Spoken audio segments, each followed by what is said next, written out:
So my name is Kieran. I am currently a manager of customer success at Safety Culture. So we are an Australian SaaS company.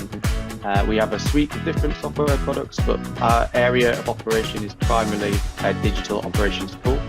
So we support businesses around the globe to improve their processes, become more efficient, to become more sustainable. Through our digital operations tool, we have a training platform. We also have a lone worker solution as well. In terms of myself, so I'm from Manchester here in the UK. I've been working in tech now for nearly 10 years or so. Personally, I have a small dog, so I like to walk my dog on the weekends. I'm a big Manchester United fan, so I go and watch the football as well. And then really just making time for friends and family.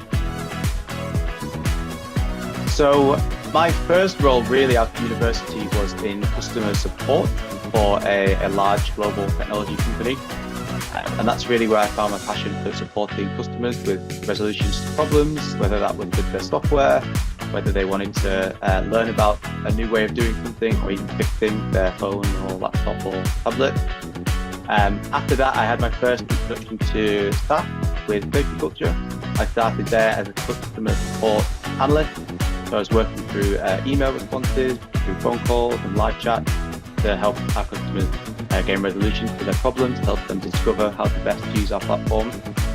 I was lucky enough a few years ago now to become the first customer onboarding manager within our customer success team at Safety Culture.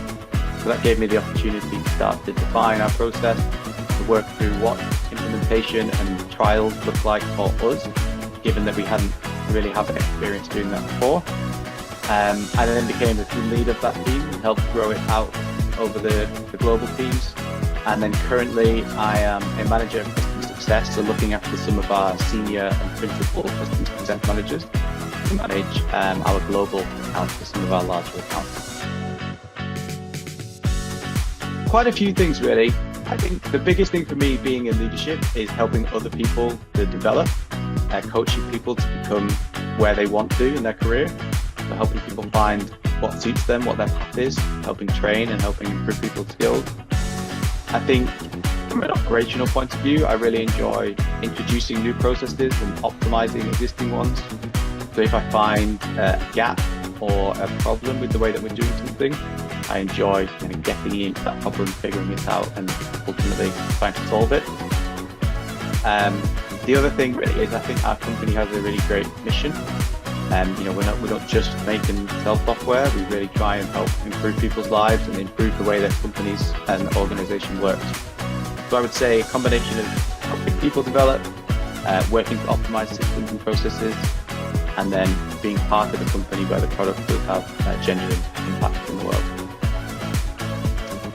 Top 3 things about pre-flight. I think the first one is if you want to implement something, so a new process, there's a good chance that someone has done something similar already. So there's no need to reinvent the wheel.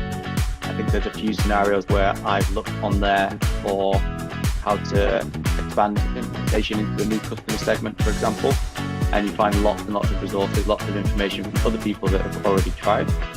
And then from there, it's just about taking it, tweaking it to how it makes sense for your business.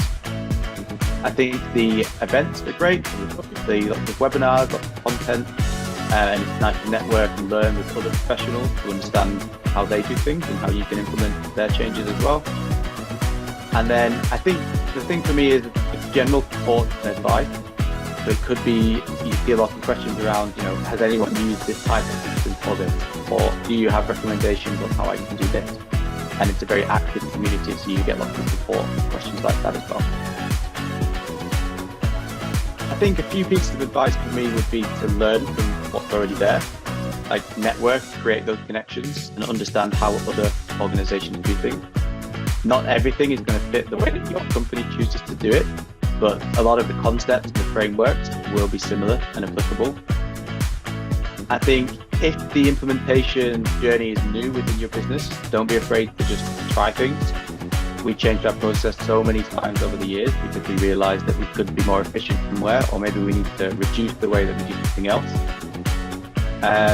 Another tip, I think don't try and push all your customers through one single one-size-fits-all approach onboarding process.